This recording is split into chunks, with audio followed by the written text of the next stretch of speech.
Transmission line parameters.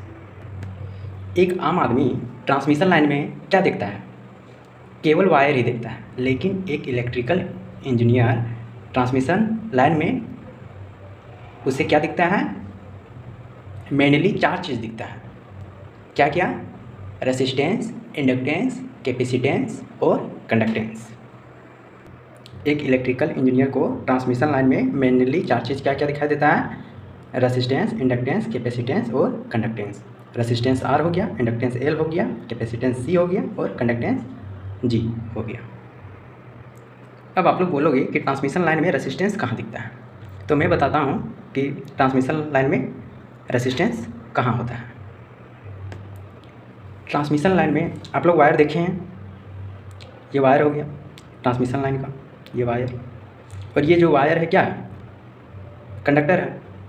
Wire क्या है? Conductor है।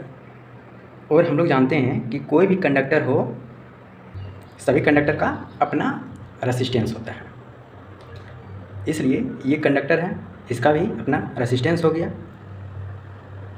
इसलिए हम कह सकते हैं कि ट्रांसमिशन लाइन में क्या है? एक रेसिस्टेंस है। ठीक है, आप लोग को दिख गया कि ट्रांसमिशन लाइन में रेसिस्टेंस कहाँ है। ट्रांसमिशन लाइन में कंडक्टर होता है और हम लोग जानते हैं कि प्रत्येक कंडक्टर का अपना एक रेसिस्टेंस होता है और वही रेसिस्टेंस ट्रांसमिशन लाइन में हम लोगों ने देखा कि ट्रांसमिशन लाइन में एक रेसिस्टेंस भी शामिल है। और इस रेसिस्टेंस को हम लोग किस चीज़ में एक्सप्रेस करते हैं? ओम पर किलोमीटर में इस रेसिस्टेंस को एक्सप्रेस किया जाता है। ठीक है, अब हम लोग इंडक्टेंस को देखते हैं कि ट्रांसमिशन लाइन में इंडक्टेंस कैसे दिखता है, कहाँ दिखता है। ट्रांसमिशन लाइन में इंडक्टेंस कैसे होता है? हम लोग जानते हैं कि ट्रांसमिशन लाइन में, जैसे कि ये ट्रांसमिशन लाइन में, इसमें क्या करंट फ्लो होता है। अब और जब किसी वायर में करंट फ्लो होता है तब इसके चारों ओर क्या बन जाता है? मैग्नेटिक फ्लक्स बन जाता है, फाई। और ये करंट फ्लो हुआ आई, तो यहाँ पे फाई डायरेक्टली प्रोपोर्शनल किसके होता है? आई के प्रोपोर्शनल होता है। ये जो फाई बना फ्लक्स, वो किसके प्रोपोर्शनल होता है? आई का। और ये यहीं पे जब प्रोपोर्शनल का साइन हटता है तब यहाँ कांस्टेंट आ जाता है L, और यही L क्या है? इंडक्टेंस है। इसलिए हम कह सकते हैं कि ट्रांसमिशन लाइन में क्या होता है? इंडक्टेंस होता है। अब हम लोग जानते हैं कि ट्रांसमिशन लाइन में कैपेसिटेंस कैसे होता है। देखिए, ये ट्रांसमिशन लाइन है,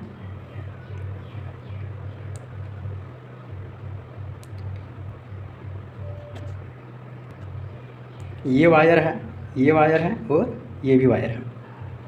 यानी कि ये कंडक्टर है, ये कंडक्टर है और ये भी कंडक्टर है। और बीच में क्या है? एयर है। यहाँ पे क्या बीच में? एयर है। यहाँ पे भी बीच में एयर है। दो कंडक्टर के बीच में, दो कंडक्टर यानी कि इसको हम लोग प्लेट बोल देते हैं। ठीक है, दो कंडक्टिंग प्लेट के बीच में एयर है, इंसुलेटर है, तो बीच में क्या बन गया? कैपेसिटेंस बन गया। इसी प्रकार यहाँ पे देखने पर, यहाँ पे भी दिख रहा है कि ये कंडक्टिंग प्लेट है और ये भी कंडक्टिंग प्लेट है और दोनों के बीच में एयर है, यानी कि यहाँ पे भी एक कैपेसिटेंस बन गया। इसी प्रकार यहाँ पे भी देख सकते हैं, ये कंडक्टिंग प्लेट, ये कंडक्टिंग प्लेट, यहाँ पे भी कैपेसिटर बन गया, कैपेसिटेंस बन गया। और ये ट्रांसमिशन लाइन के नीचे क्या होता है? ग्राउंड होता है, ज़मीन होता है। ये लाइन और इस ग्राउंड के बीच में भी कैपेसिटेंस बन जाएगा। ये इन दोनों के बीच में भी बन जाएगा। दोनों कंडक्टिंग प्लेट, एक पॉजिटिव हो जाएगा, एक नेगेटिव हो जाएगा। जैसे ग्राउंड नेगेटिव ले लेंगे तो इसको क्या ले लेंगे? पॉजिटिव ले लेंगे। दोनों प्लेट के बीच में एयर है, इसलिए कैपेसिटेंस आ गया। यहाँ पे भी उसी प्रकार इस वायर और इस ग्राउंड के बीच में कैपेसिटेंस बन गया। अब आप लोग सीख गए हैं कि कैपेसिटेंस कहाँ से आ रहा है ट्रांसमिशन लाइन में। ट्रांसमिशन लाइन में कैपेसिटेंस कहाँ होता है, कैसे होता है ट्रांसमिशन लाइन में कैपेसिटेंस। एक इलेक्ट्रिकल इंजीनियर को ट्रांसमिशन लाइन में कैपेसिटेंस कैसे दिखाई देता है। ठीक है, अब हम लोग ट्रांसमिशन लाइन में कंडक्टेंस को देखते हैं कि ट्रांसमिशन लाइन में कंडक्टेंस कैसे होता है। देखिए ये ट्रांसमिशन लाइन है और ये पोल है और यहाँ पे रेसिस्टर लगा हुआ है और इसी रेसिस्टर से लाइन होके गया है और यहाँ पे देखिए यहाँ पे भी रेसिस्टर है, इंसुलेटर है और इसी इंसुलेटर से वायर गया है। ये ऊपर वाला न्यूट्रल है और ये दोनों वायर फेज वायर है। इन दोनों वायर में करंट फ्लो होता है। ठीक है, आप लोगों ने ऐसा देखा होगा कि ऐसा खंभा रहता है और यहाँ पे इंसुलेटर लगा हुआ रहता है और इसी इंसुलेटर से होकर फेज वायर जाता है। ये जो इंसुलेटर है इसे इसलिए लगाया जाता है ताकि इसमें जो फेज वायर में जो करंट फ्लो हो रहा है वो इस पोल से होकर ग्राउंड में ना चला जाए। अगर यहाँ पे इंसुलेटर नहीं लगा देंगे, डायरेक्ट ऐसा ही ले जाएंगे, बिना इंसुलेटर के टांग के लेते जाएंगे, तो क्या होगा, करंट आगे नहीं फ्लो होगा, इसी से होकर फ्लो हो जाएगा। इसी पोल से होते हुए क्या हो जाएगा, फ्लो हो जाएगा। आगे करंट फ्लो नहीं होगा, आगे पावर नहीं पहुँच पाएगा, पावर का डिस्ट्रीब्यूशन हम लोग नहीं कर पाएंगे। इसलिए यहाँ पे इंसुलेटर लगाया जाता है ताकि करंट इस पोल से होकर ना जाए। लेकिन कोई भी चीज़ परफेक्ट इंसुलेटर नहीं होता है, जितना भी इंसुलेटर है कोई भी परफेक्ट इंसुलेटर नहीं है। इसलिए कुछ ना कुछ करंट फ्लो हो ही जाता है इस पोल से होते हुए। यहाँ पे भी फ्लो हो जाता है और इधर से भी ऐसे फ्लो हो जाता है। ठीक है, और यहाँ पे जो करंट फ्लो हुआ उसको क्या बोलेंगे, लीकेज करंट बोलेंगे। अब कोई बोलेगा कि ये लीकेज करंट इधर ही फ्लो क्यों हुआ, ऐसे करके, ऐसे इधर से ऐसे करके ऐसे क्यों फ्लो हुआ, ऊपर क्यों नहीं चल गया, ऊपर से होते हुए ऐसे नीचे क्यों नहीं आया, जैसे ऐसे करके ऐसे क्यों नहीं आया, ये करंट ऐसे ऊपर चढ़ के नीचे क्यों नहीं आया।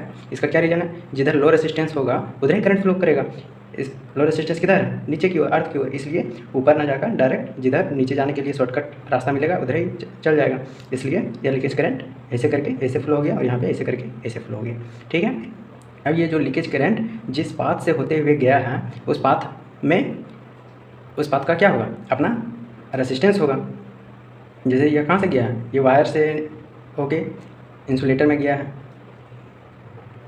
यह जो करंट है लीकेज करंट वो एक्चुअली कहाँ से आया है, इसी वायर से आया है। इसलिए यह करंट कहाँ से आया, वायर से आया, और वायर से इंसुलेटर में गया, इंसुलेटर से फिर टावर में गया, और टावर के बाद फिर यहाँ पे टावर गड़ा हुआ है वहाँ चल गया डायरेक्ट। इन सब से होकर यह गुजरा, तो इन सब का जो रेसिस्टेंस इसको जो मिला, लीकेज करंट जिधर जिधर गया उधर उधर इसको क्या मिला होगा, इस करंट का उधर उधर अपोज हुआ होगा। और रेसिस्टेंस से करंट का अपोज करता है, यानी कि आर लीकेज हम इसको बोल देते हैं। ये जो करंट लीकेज करंट जिधर से होते हुए गया है, जिस पाथ से होते हुए गया है उस पाथ का रेसिस्टेंस है, उस पाथ का रेसिस्टेंस को हम लोग लिख दिए आर लीकेज। ठीक है, और हम लोग जानते हैं कि 1/, रेसिस्टेंस का अपोजिट क्या होता है, कंडक्टेंस होता है। और यहाँ पे यही 1/r लीकेज जो है वही क्या है, कंडक्टेंस है।